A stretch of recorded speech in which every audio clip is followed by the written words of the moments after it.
Hey everybody, before I jump into my interview with Turner, I wanted to take a moment and give you a couple updates on what the next couple of months are going to look like, at least as right now, of what we are thinking. So we're going to be reopening Sunday mornings on August 16th, and we will have youth stuff at the 10 o'clock and the 11:30 service. And for the first 3 weeks, we are just going to have a duplicate service. So it'll be much more like just talking, hanging out, and just kind of getting back into the swing of things. And then on September 6th, we are going to switch to doing one service being like the youth service that you have been used to on Sunday mornings with music, my teaching. And then the other one will be a Bible study of some sort. So it'll be through a topic. We might use Right Now Media. We might use some curriculum that I have. And that will be more kind of smaller groups. It might be facilitated by me or some other adults or student leaders. And so it will look a little bit different. And I'm not sure exactly what those times will be based on your feedback from the surveys. It looks like most of you are going to be coming to the 10 o'clock service. So that will be the youth service, and then the 11:30 will be the Bible study. But that first 3 weeks will give me a good idea of numbers, and then I'll make that decision. But the time where the most students come will be the youth service, whether that's the 10 or 11:30. So that's beginning on August 16th. And then small groups, as of now, will begin on September 2nd. So Wednesday nights like normal, they'll be 6:30 to 8. We're cutting it off half an hour because we can't have a meal together, unfortunately, this year, which really sucks. That was one of my favorite things that we did. But because there's a pandemic, if you didn't know that, and we can't do shared meals. And we might have a game of some sort, but it'll look very different. And then we'll break into our small groups. So that will begin on September 2nd. So as of now, that's the plan. It could change, but we are running with that for now. I think that's it. We go now to our interview with Turner as we continue our Beauty from Ashes series, looking at the positive things that God has been doing during this pandemic coronavirus time. Hey everybody, Dan McPherson here. I'm here with Turner Shouse. He will be a junior. And tell us a little bit about where you'll be at school in the fall. I'm going to East Jessamine High School. I was at West Jessamine High School, but I'm trying to make a change. So yeah. One of the few East kids, which is fun. We actually live in East District. So someday, if I'm still around when the boys are in high school, they will be at East. And we have very few East kids, so that's fun. So tell us about what quarantine, COVID-19, all that, what your life has been like the past 5 months, really. Yeah.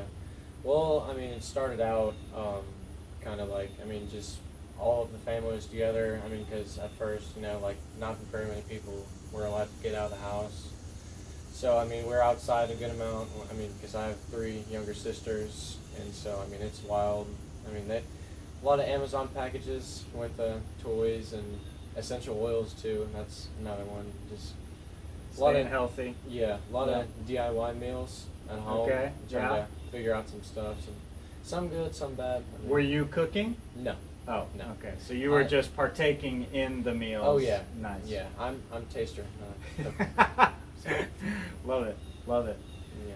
Yeah, and so for all of you watching, one of the reasons that I asked Turner to be a part of this is I feel like you guys as a family have kind of really rallied together and just made the best of the time. And it at least from afar, as I've watched you, it looks like you've really enjoyed that time together. Yeah. So one of the questions that I have been asking people is, what has God been teaching you or teaching your family as you have been kind of forced to be together forced to close yourself off from the rest of the world, and what's been going on in your heart and mind and your family's heart and mind? Well, with the family, a lot of patience with, I mean, not just like each other, but like with everything. I mean, with all of this going on, I mean, you have to like test your patience with it. I mean, sure. Nice to grow a little bit. I mean, faith a good amount with God during this time, because I mean, we don't know what's going on right now, but God does know. But I mean, with me personally, trying to have a lot of positivity. Like one of the things that impacted me a lot, I mean, it was an NFL player, I forgot who it was, but talked about like there are so many seconds in a day or something like that, and spending 10 seconds being negative, I mean, each time, like, is a big waste of time. So I'm trying to eliminate a lot of the negativity. I mean, everybody has negativity. Yeah. That, and also, I mean, with me going to East now, like trying to eliminate the fear of getting out of the comfort zone with a lot of stuff. I mean, For sure. that, and also just things in the future, trying to not be afraid, just leap right into it. Yeah. So, Yeah. That's great. So obviously a lot been going on in your heart and mind, but as we get it back into normalcy, which who knows what that's going to look like or when, whatever, but how will your life look different because of things that you've learned, things you've been thinking about, whether it's positivity or patience or just more quality time with your family? How will life, when it gets back to normal, what will be different for you? Well, I mean, and talk about family a little bit. I'm going to not take that time for granted. For sure. Just whenever I come home after school, I mean, I'll definitely spend time with them before I go upstairs and hang out and do whatever.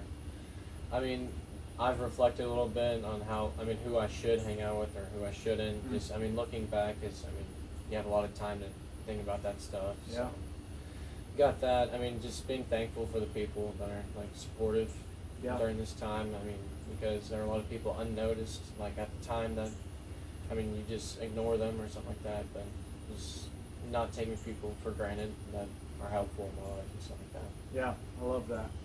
I love that.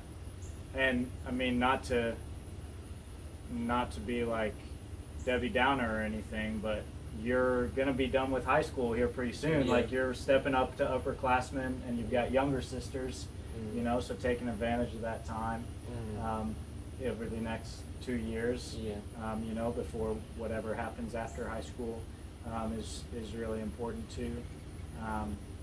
But yeah, man, I've been really encouraged as I've watched you as you're growing through this time, as you're kind of transitioning into a new school and a new friend group, whatever that'll look like, and basketball being a part of that too.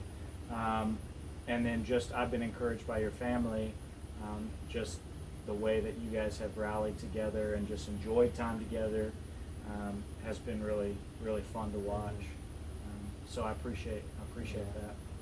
So the way that I kind of always end these interviews is just asking how we can be praying for you, and then to just pray right now. So what are some things kind of coming up over the next couple months that you're really thinking about that we can be praying for? Well, I mean, with the change going to East, that I have as minimal stress as I can have. Yeah, it's huge. Because with the big change, I mean, I've made a lot of friends in West, and I mean, they're not part of why I'm going or anything, but I mean, just making the change, I mean, it'll be stressful, so just praying about that, good amount. And I mean, the things I've talked about before, that, I mean, I stay with it. I mean, I stay calm during this time. Just like, underrated thing is just like, keep having faith, reading your Bible, stuff like that. I mean, I can definitely use prayer with that. Yeah. Sometimes, I mean, with work, I mean, I have my shirt on right now, but sometimes I'll get tired or something like that, and it's just like, let me go to bed, or let me shoot some basketball and then go to bed. But I mean, just trying to read the Word every day. Yeah, for sure. Well, can I pray with you right now? We'll pray for that. Jesus, I'm thankful for Turner and his love for you and his desire to follow you. And as I've watched his family over quarantine and all the things that have been happening, that they've rallied together, and that's been so fun to watch. And I know he's got a big transition coming up, switching schools, and as he is pursuing basketball over there, and he's got making new friends and all the things that come with that. I pray that you would give him peace, and that you would keep his stress levels to a minimum as he is looking ahead to that in the coming months. And I pray too, as he is consistently staying in the Word and in prayer every day, that you would give him the strength and the motivation to do that. I'm grateful for his desire to be more positive, and I pray that that he would be an example in that to the people around him, that there would be a sense of positivity that comes from him, that is really catching for people. I'm grateful for this time, and I thank you that he's been willing to share with us. In your name, amen. Appreciate it. Yeah, man. Thanks for doing this. Oh, no problem. Do you have anything else to say to the thousands, millions of people that are watching this? I mean, not much. Just like, I mean, keep having faith during this time, for sure. Yeah. That's a good word. Keep having faith. Dan, Mr. Shouse, out. Peace.